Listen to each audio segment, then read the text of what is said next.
کیا ماؤں نے لال جنے تھے؟ کیا دھرتی نے انسان دیکھے تھے؟ آج تک دنیا ایسا بادشاہ نہ دکھا سکی جو 22 لاکھ مربع میل پہ حکومت کر کے مسجد میں جھاڑو دے رہا ہو، جو 22 لاکھ مربع میل پر حکومت کر کے پانی کی مشق کندھے پہ اٹھا کے بیوہ عورتوں کے گھر میں گھڑوں میں پانی بھرنے جا رہا ہو۔ امیر المومنین کہاں جا رہے ہو؟ فلاں اماں کے گھڑے میں پانی بھرنے جا رہا ہوں، فلاں کے گھر میں پانی بھرنے جا رہا ہوں۔ 22 لاکھ مربع میل پہ حکومت کر کے دھرتی نے ایسا بادشاہ نہیں دیکھا جو اونٹ چراتا پھر رہا ہو، اور جو بیت المال کا اونٹ گم ہوا، چولے کو باندھا اور دوڑ لگائی، آگے احنف بن قیس ملے، ارے کہاں جا رہے ہو امیر المومنین؟ کہ تو بھی آجا، بیت المال کا اونٹ گم ہو گیا ہے، مل کے تلاش کریں۔ پتہ نہیں کتنے مسلمانوں کا اس میں حصہ ہے۔ دھرتی ایسا بادشاہ نہ دکھا سکے گی، نہ دکھا سکے گی، کوئی ایسا آیا ہی نہیں ہے کہ جو اتنی بڑی سلطنت کا مالک ہو اور کیکر کے درخت کے نیچے بغیر پیروں کے سو رہا ہو۔ یہ ہمارے چھوٹے چھوٹے حکمران، ووٹوں کے ذریعے سے کرسیوں پر بیٹھنے والے، ان بے وقوفوں کے آگے بھی پہرے، پیچھے بھی پہرے، دائیں بھی پہرے، بائیں بھی پہرے، اوپر بھی پہرے، ان کی گاڑیاں بھی بلٹ پروف، یہ پھر بھی ڈرتے ڈرتے جا رہے کہ انہوں نے ظلم کیا، یہ اپنی ذات میں خوف زدہ ہو گئے۔ عمر نے اپنے نام کے ساتھ فاروق کا لقب آپ نے کہا عمر فرق بین الحق والباطل، عمر وہ عمر ہے جس نے حق اور باطل میں فرق کر کے دکھا دیا، اس لیے یہ فاروق ہے، اس نے حق اور باطل میں فرق کر کے دکھایا، یہ فاروق ہے۔ حسن بصری فرمایا کرتے تھے اپنی محفلوں کو عمر کے ذکر سے سجاؤ۔ حضرت عائشہ فرمایا کرتی تھیں عمر کے تذکرے کیا کرو کہ جب عمر کا تذکرہ ہوتا ہے تو عدل کا تذکرہ ہوتا ہے، جب عدل کا تذکرہ ہوتا ہے تو اللہ کا تذکرہ ہوتا ہے۔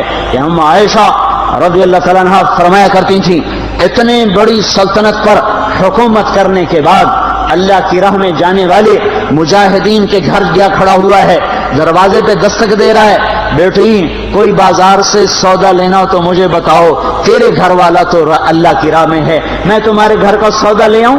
کیا کیا چیز چاہیے؟ تم نے اپنے خامند کو خط لکھنا ہوگا، تم تو لکھنا نہیں جانتی، مجھے بتاؤ میں تیرے خامند کو تیری طرف سے خط لکھوں۔ اماں تیرا بیٹا اللہ کی راہ میں گیا ہوا ہے، مجھے بتا میں تیرے بیٹے کے نام تیری طرف سے خط لکھوں۔ اتنی بڑی جس کے سامنے قیصر اور کسریٰ زیر و زبر ہو گئے، کج کلا، وہ زمین میں جا کے تہ خاک میں وہ سارے ہیرے لال جواہر، وہ زمین میں لوٹ پوٹ کرنے والا، کسریٰ کے تخت کو توڑنے والا اور روم کی طاقت کو توڑنے والا، آل ساسان کی طاقت کو توڑنے والا اور نوشیروان کے خزانے مدینے میں لانے والا اور خسرو پرویز کے خزانے مدینے میں لانے والا اور رومت الکبریٰ کے خزانے مدینے میں لانے والا خود اپنے کرتے میں 14 پیوند لے کے چل رہا ہے، 14 پیوند کے ساتھ کرتا ہے، مہینے میں 1 دن گوشت کھاتے تھے، وہ روٹی کھاتے تھے کہ عام آدمی حلق کے نیچے نہیں لے جا سکتا تھا۔ ہے سال کی ابتدا اس شخص کی شہادت سے ہوتی ہے جس کو اللہ نے وہ عزت دی۔ آپ نے کہا میرے 2 وزیر آسمان میں، 2 وزیر زمین میں، آسمان پہ جبریل اور میکائیل میرے وزیر ہیں، زمین پر ابو بکر اور عمر میرے وزیر ہیں۔ آپ فرمایا کرتے تھے ابو بکر عمر اگر کسی بات پہ جمع ہو جائیں تو میں ان کے مشورے کے خلاف کبھی نہ کروں گا۔ ابو بکر تیری مثال ابراہیم کی ہے، عمر تیری مثال نوح علیہ السلام کی ہے، ابو بکر تیری مثال عیسیٰ علیہ السلام کی ہے، عمر تیری مثال موسیٰ علیہ السلام کی ہے۔ آپ مسجد میں آئے، آپ کے دائیں طرف ابو بکر تھے، بائیں طرف عمر تھے، آپ اندر آئے اور کہا دیکھو اسی طرح قیامت کے دن ہم اٹھیں گے کہ میرے دائیں طرف ابو بکر ہوگا، میرے بائیں طرف عمر ہوگا اور ہم ہاتھوں میں ہاتھ دیے ہوئے اٹھائے جائیں گے۔ اور ایک حدیث میں آتا ہے اور میرے قدموں سے بلال کو اٹھایا جائے گا جو نکلتے ہی اذان دے گا، جس کے اسلام لانے نے اسلام کو اونچا کیا، جس کے اسلام لانے نے باطل کو پست کیا، جن راہوں سے عمر گزر جائے شیطان وہ راہیں چھوڑ دیتا تھا۔ عرفات کا میدان تھا، 1.25 لاکھ مقدس ہستیاں سامنے ہیں۔ میرے نبی نے فرمایا اس وقت میرا اللہ میرے سب صحابہ پہ فخر کر رہا ہے اور عمر بن خطاب پہ خاص طور پہ فخر کر رہا ہے، خاص طور پہ فخر ہو رہا ہے، عمر بن خطاب پہ خاص طور پہ فخر ہو رہا ہے۔ میرے بعد کوئی نبی ہوتا عمر ہوتا۔ عمر، میں نے رات جنت میں محل دیکھا، ایک اینٹ موتی کی، ایک یاقوت کی، ایک زمرد کی۔ میں نے پوچھا یہ کس کا ہے؟ کہا گیا ایک قریشی کا ہے۔ میں کہا میں قریشی ہوں، اتنا خوبصورت محل ہے، میرا ہی ہوگا۔ جب جانے لگا تو فرشتے نے کہا یہ آپ کے غلام عمر بن خطاب کا ہے۔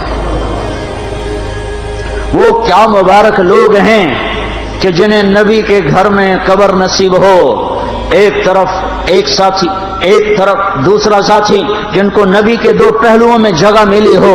وہ کیسی عظیم ہستیاں اتنی بڑی سلطنت کا مالک اور اتنے بڑے عدل کی نشانی بن کر مدینے میں مسجد میں بیٹھے رو رہے ہیں۔ امیر المومنین کیوں رو رہے ہو؟ کہا دجلہ کے کنارے کتا بھی پیاسا مر گیا تو پوچھ تو عمر کی ہوگی، فرات کے کنارے کتا بھی پیاسا مر گیا تو پوچھ تو عمر کی ہوگی۔ راتوں کو پہرے دیے جا رہے ہیں، راتوں کو خبرگیری کی جا رہی ہے۔ مدینے کے باہر ایک خیمہ ملتا ہے، چند بچے ملتے ہیں جو رو رہے ہیں۔ ایک عورت ہانڈی چڑھا کے ڈوئی پھیر رہی ہے۔ پوچھتے ہیں بہن یہ بچے کیوں رو رہے ہیں؟ کہ یہ بھوک سے رو رہے ہیں۔ ہانڈی میں کیا ہے؟ پانی، کچھ بھی نہیں۔ کیوں چڑھایا ہوا ہے؟ بہلانے کے لیے، سو جائیں گے روتے روتے۔ میرا اور عمر کا اللہ کے ہاں فیصلہ ہوگا۔ تو عمر کی ہچکیاں بن گئی کہ عمر کو بہن تیرے حال کی کیا خبر؟ کہ پھر ہمارا بادشاہ کیوں بنا ہے؟ اگر ہمارے حال کی خبر نہیں لیتا تو ہمارا خلیفہ کیوں بنا ہے؟ پر لگ گئے، بیت المال سے سامان نکالا، بوری بھری، سر پہ اٹھائی، کمر پہ اٹھائی۔ غلام اسلم نے کہا میں اٹھاؤں؟ کہ قیامت کے دن بھی میرا وزن تو اٹھائے گا۔ اسی طرح بھاگے ہوئے آئے، پنیر نکالا، آٹا نکالا، گھی نکالا، شہد نکالا، ڈال کے ہانڈی میں نیچے آگ، خود دھواں گیلی لکڑیوں میں پھونکے مار مار مار آگ جلائی، حلوہ تیار کیا، پھر پلیٹوں میں ڈال ڈال کے بچوں کو کھلایا۔ وہ عورت کہنے لگی کاش عمر کی بجائے تو خلیفہ ہوتا۔ تو یہ نہیں کہا کہ میں ہی عمر ہوں، میں ہی عمر ہوں۔ فرمایا جب کل تو امیر المومنین سے ملے گی تو مجھے بھی وہیں دیکھ لے گی، مجھے بھی وہیں پا لے گی۔ پھر وہاں بیٹھ کے دیکھتے رہے، اٹھ کے چل دیے۔ بچے ہنسنے لگے، کھیلنے لگے تو اپنے غلام سے فرمایا میں نے انہیں روتا دیکھا تھا، میرا جی چاہا میں انہیں ہنستا بھی دیکھوں۔ 22 لاکھ مربع میل پہ اسلام پھیلا کر حکومت اس سے بھی بڑے علاقے میں لوگوں نے کی۔ چنگیز نے اس سے زیادہ فتوحات کی، محمود غزنوی نے اس سے زیادہ کی، سکندر تیمور نے اس سے زیادہ کی۔ پر فتوحات کر کے یوں خدمت کر رہا ہو، پانی بھر رہا ہو، اونٹ چرا رہا ہو، امامت کرا رہا ہو، 14 پیوند لگے کپڑوں کے ساتھ خلافت کے تخت پر بیٹھا ہوا ہو، یہ دھرتی میں پھر کوئی نہیں آئے گا۔ ہے نماز میں خنجر لگا، نماز پڑھاتے ہوئے 27 ذوالحج، 27، 28، 29 یکم کو انتقال ہوا۔ یکم محرم موت کے آثار گہرے نظر آئے۔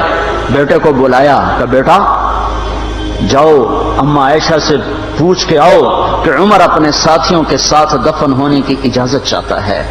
امیر المومنین کے لقب سے بات نہ کرنا، عمر کہنا، عمر اب میں امیر المومنین نہیں رہا۔ جب وہ پوچھنے گئے تو حضرت عائشہ رو رہی تھیں۔ انہوں نے عرض کی اما جان میرا باپ اپنے ساتھیوں کا پڑوس چاہتا ہے۔ انہوں نے فرمایا یہ جگہ تو میں نے اپنے لیے رکھی تھی، لیکن اگر عمر چاہتے ہیں تو ان کو مجھ پر فضیلت ہے، میں ان کے لیے دستبردار ہوں۔ انہوں نے واپس آ کر خوشخبری سنائی، مبارک ہو اجازت مل گئی۔ کہ نہیں شاید میرے شرم میں اجازت دی ہو، جب مر جاؤں تو مجھے دوبارہ دروازے کے سامنے رکھ کر پھر جا کے پوچھنا، اس وقت اجازت ملے تو پھر لے جانا، ورنہ مجھے بقیع کی طرف لوٹا دینا۔ اتنے میں حضرت علی آئے، پریشان دیکھا، عمر کیوں موت سے ڈر گئے؟ کہ نہیں، موت کے بعد کی گھاٹی سے ڈر رہا ہوں۔ کہ ڈرو نہیں، میرے ان کانوں نے سنا ہے اور اتنی دفعہ سنا ہے کہ میں گن نہیں سکتا کہ اللہ کے نبی فرمایا کرتے تھے ابو بکر اور عمر جنت کے بڑی عمر کے لوگوں کے سردار ہیں۔ آپ نے فرمایا تو اس بات کی گواہی دے گا؟ کہ میں بھی دوں گا، میرا بیٹا حسن بھی دے گا۔ امام حسن بھی ساتھ تھے کہ میں بھی دوں گا، میرا بیٹا حسن بھی گواہی دے گا۔ پھر بھی ہے جو جنت کی بشارتیں لیے ہوئے ہیں، 10 مبشرہ، ابو بکر جنتی، عمر جنتی، عثمان جنتی، علی جنتی، طلحہ جنتی، زبیر جنتی، ابو عبد الرحمن بن عوف جنتی، ابو عبیدہ بن جراح جنتی، سعید بن زید جنتی۔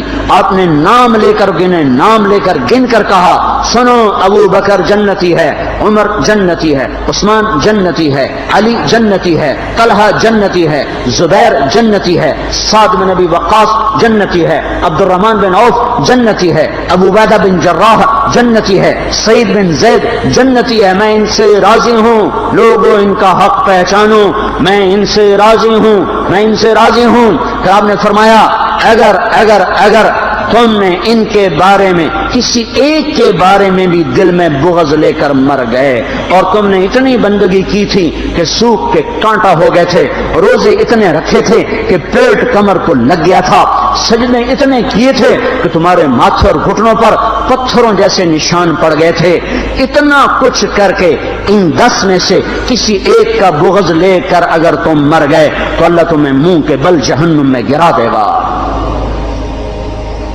لوگوں میں ان سے راضی ہوں، ان کا حق پہچانو، جن کو اللہ بھی رضا کے پروانے دے رہا ہو، جن کو اللہ کا رسول رضا کے پروانے دے رہا ہو، جن کو وزارت کا شرف مل چکا ہو، نبی کے پہلو میں قبر جن کی بننے کا اعلان ہو چکا ہو، وہ موت پر کیا کہہ رہا ہے؟ موت پہ کیا کہہ رہا ہے؟ اپنے بیٹے سے کہا میرا سر زمین پہ ڈال دے۔ ان کی گود میں سر تھا عبداللہ بن عمر، تو انہوں نے گود سے ہٹا کر ٹنڈلی پہ رکھ لیا، یہاں رکھ لیا، چلے گئے، کیا کہہ رہا ہوں سنتے نہیں ہو، زمین پہ ڈال دو۔ تو انہیں زمین پہ ڈالا تو اپنے چہرے کو مٹی میں رکھ دیا اور ایسے ملنے لگے اور کہنے لگے، اے میرے رب، اگر تو نے عمر کو معاف نہ کیا تو عمر ہلاک ہو جائے۔ ویل لک یا عمر ولامک ان لم یغفر لک ربک، عمر تیری ہلاکت ہے اگر تیرے رب نے تجھے معاف نہ کیا۔ یہ کہتے کہتے کہتے جان دے دی۔ 22 لاکھ مربع میل میں اسلام کو زندہ کرنے والا، این حالت نماز میں زخم کھا کے گرنے والا، مطلوب مصطفیٰ، وزیر مصطفیٰ، جنت کی خوشخبریاں لے کر پھر موت پر یوں کہہ رہا ہو، اے اللہ تو نے معاف نہ کیا تو میرا کیا بنے گا؟ کیا بے طلبی ہے۔ ان کے بیٹے خلافت کے اہل، ان کے بہنوئی سعید بن زید 10 مبشرہ میں سے دونوں کے نام کاٹ دیے کہ یہ 6 ہیں جن سے اللہ کا رسول راضی تھا، جس کو چاہو خلیفہ بنا دو، جس کو چاہو حکومت دے دو، نہ میرے بیٹے کو ملے گی نہ سعید بن زید کو ملے گی۔ کسی نے کہا شوشہ چھوڑا، آپ کا بیٹا بھی تو بہت قابل ہے، اسی کو بنا دیں، تو اسے تو طلاق دینا نہیں آتا، حکومت کہاں سے چلائے گا؟ یہ ایک واقعہ کی طرف اشارہ کیا ہے، اس کے پیچھے ایک واقعہ ہے جس کو انہوں نے یاد کر کے فرمایا وہ تو طلاق دینا نہیں جانتا، وہ حکومت کیا چلائے گا؟ حالانکہ بڑے صحابہ میں عبداللہ بن عمر کا مقام ہے۔ ہے جنازہ صہیب رومی نے پڑھایا، دروازے کے سامنے لا کے رکھ دیا گیا، سب لوگ جنازے کے ساتھ کھڑے ہو گئے، عبداللہ بن عمر اکیلے آگے گئے، دروازے پر دستک دی تو اما جان میرا باپ عمر بن خطاب دروازے پہ حاضر ہو چکا ہے، اندر آنے کی اجازت چاہتا ہے۔ تو عائشہ رضی اللہ تعالیٰ نے اپنی چادر کو اٹھایا اور روتے ہوئے باہر نکل گئیں۔ پھر لوگ اندر داخل ہوئے، قبر کھودی گئی، قبر کھودتے ہوئے عبداللہ بن عباس بھی قبر کے کھودنے میں شریک تھے، تو کہتے میرے کندھے پہ کسی نے ہاتھ رکھا، میں نے پیچھے مڑ کے دیکھا تو علی رضی اللہ تعالیٰ عنہ کھڑے رو رہے تھے اور فرما رہے تھے مجھے پتا تھا تو یہیں آئے گا، یہاں تیرے سوا کوئی نہیں آ سکتا کہ میں نے ایک دفعہ نہیں کتنی دفعہ میں نے اللہ کے نبی سے یہ بات کا تکرار سنا، میں ابو بکر اور عمر، اس کا اتنا تکرار سنا ہے میں نے کہ مجھے یقین تھا یہیں آئے گا، تو اور کہیں نہیں جا سکتا۔ میرے بھائیوں غفلت سے باہر آ جائیں، یہ دھوکے کا گھر، یہ مچھر کا پر، یہ مکڑی کا جالا، یہ دنیا کہیں ہمیں ہلاک نہ کر دے۔ ان لوگوں کو سامنے رکھ کے زندگی گزارو جنہوں نے اللہ کو راضی کیا، اس کے رسول کو راضی کیا، کلمہ حق کو بلند کیا، خیر کے ذریعہ بنے، شر کے مٹانے والے بنے، اور دنیا میں مرنے کے بعد بھی ان کے تذکرے ہدایت کا سامان بنے، ان کے تذکرے روشنی کا مینار بنے۔ ان کے پیچھے چلو، مغرب کے اندھیروں کی طرف مت دوڑو، وہاں تو سورج بھی ڈوب جاتا ہے، مغرب میں تو سورج بھی ڈوب جاتا ہے، اور تمہیں پکار کے کہتا ہے مغرب کی طرف نہ آنا، ادھر اندھیرا ہے، میں یہاں گم ہو گیا، تم کون سا سراغ ڈھونڈنے آئے ہو؟